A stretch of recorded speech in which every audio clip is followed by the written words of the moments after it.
बिस्मिल्लाहिर्रहमानिर्रहीम। अस्सलामु अलैकुम वरहमतुल्लाहि वबरकातुहू। औकात टीवी में अब्दुल जब्बार अंसारी आपकी खिदमत में हाजिर। पिछले दिनों आर्मी ने आदिल फारूक राजा और कैप्टन रिटायर्ड हैदर मेहदी को सज़ाएं सुनाई हैं।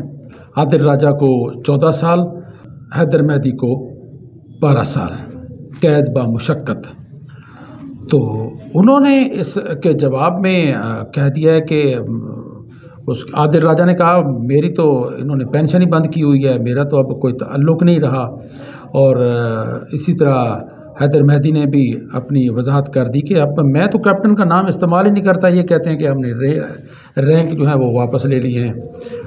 तो जब से इन्होंने उनका कोर्ट मार्शल किया है, उनको सज़ाएं सुनाई हैं, तो वो बिल्कुल नहीं लगता कि वो खौफज़दा हुए हैं, बल्कि वो ज़्यादा अब खुल के बात करने लगे हैं।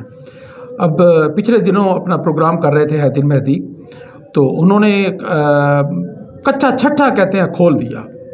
उन्होंने कहा कि 1965 की जो जंग 6 सितंबर को हुई, वो जंग हमने छेड़ी थी, वो उंगली हमने करवाई थी, वो पंगा हमने लिया था।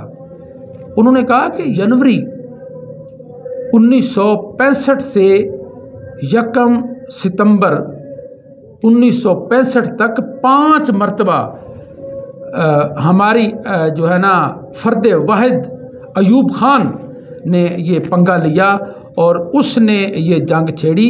ये कहना कि हिंदुस्तान ने हम पर जंग मुसल्लत की या उसने अचानक हमारी कमर में जो है वो छुरा घोंपा, ये बात बिल्कुल गलत है। वो बड़े गुस्से के अंदाज में बता रहे थे कि इस जंग के दौरान जितने भी शुहदा हैं, जितना भी नुकसान है, वो फ़र्द वाहिद अयूब ख़ान का फ़ैसला था। उसने कहा कि उसने कौन सी पार्लियामेंट से इजाज़त ली थी, किसको उसने इजाज़त दी थी, इतना बड़ा ये जो नुकसान हुआ इसका ज़िम्मेदार फ़र्द वाहिद अयूब ख़ान है।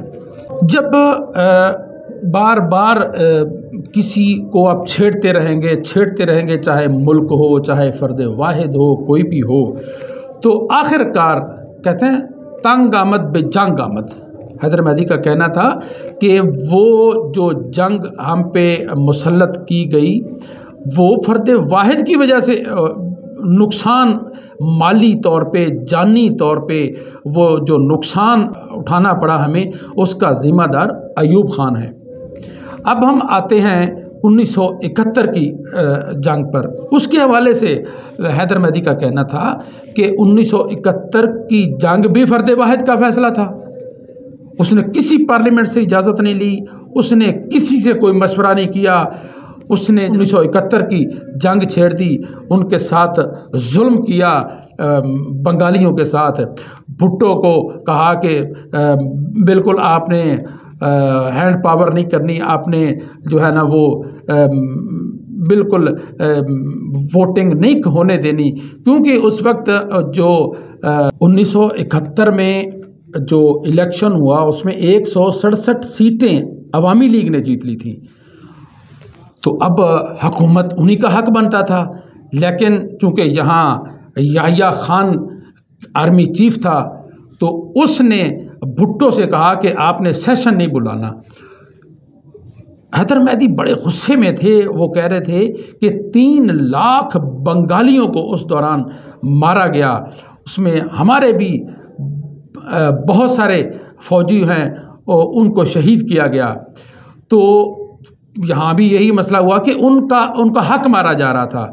उनका हक बनता था कि उनको हुकूमत दी जाए, लेकिन इधर ज़िद थी याहिया खान की कि इनको हुकूमत नहीं देनी। तो फ़र्द वाहिद की ज़िद ने 2 मुल्कों को जंग में झोंक डाला।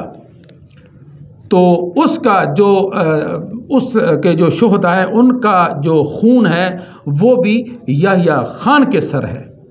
1971 की जंग का ज़िम्मेदार भी हैदर मेहदी ने कहा कि बंगाली या हिंदुस्तान नहीं, उसका ज़िम्मेदार भी फ़र्द वाहिद याहिया ख़ान था, जिसने ये सारा नुकसान किया। उन्होंने बताया कि अयूब ख़ान ने 11 साल तक बंगालियों को अछूत समझा।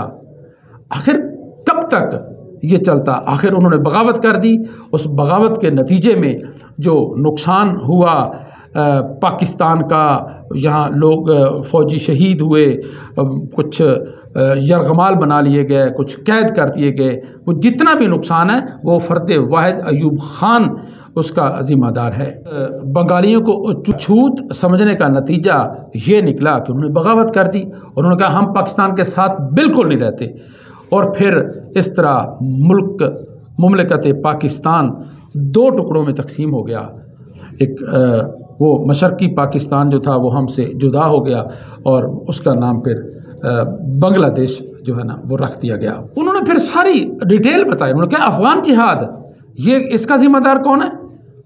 उन्होंने कहा इसका ज़िम्मेदार ज़ियाउल हक था, और उसने फिर उस वजह से कलाशनकोफ कल्चर ने जो है ना रिवाज पाया। वो कलाशनकोफ कल्चर जो है वो हमारे मुल्क में आया, जिसके नतीजे में भी मुल्क के पाकिस्तान को बहुत ज़्यादा नुकसान उठाना पड़ा।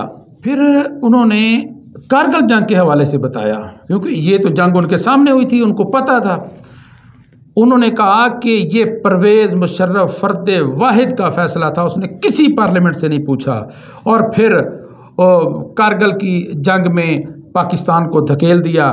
फिर बुज़दिल इतना कि वहाँ जो शोहदा हुए, शहीद हुए पाकिस्तानी फ़ौजी, उनको उनकी लाशें लेने से इनकार कर दिया। फिर उनको हिंदुस्तान के लोगों ने वहाँ पे दफनाया। किसने इसको इजाज़त दी थी? वो भी फ़र्द वाहिद का फ़ैसला था, और उसका नुकसान दोनों मुल्कों को उठाना पड़ा। अपने प्रोग्राम में हैदर मेहदी ने बताया आखिर में कि किसी मुल्क ने, हिंदुस्तान ने, किसी ने कभी हम पे हमला नहीं किया। पहले हम जो है ना वो हमेशा आप बैल मुझे मार के मिस्दाक बने रहे, जिस वजह से ये सारा हमें नुकसान उठाना पड़ा। तो बात यह है कि जब अयूब ख़ान ने पहले जो जंग छेड़ी थी फ़र्द वाहिद ने, तो उस वक्त कोई उसको अगर सज़ा सुना दी जाती तो फिर उनके बाद में आने वाले मेरा ख़्याल में कभी भी ये जुर्रत ना करते कि खामखा मुल्कों को जो है ना वो जंग में जकड़ दिया जाए, उनको जंग में झोंक दिया जाए। नुकसान दोनों मुल्कों का करवाया, तीनों मुल्कों का करवाया। तो ऐसा अब उन्होंने कहा कि अब आसिम मुनीर जो आर्मी चीफ़ है, वो तो खैर इसको आर्मी चीफ़ मानते ही नहीं। वो कहते हैं ये तो रिटायर्ड हो चुका था, आर्मी चीफ़ बनने से 2 दिन पहले ही रिटायर हो चुका था।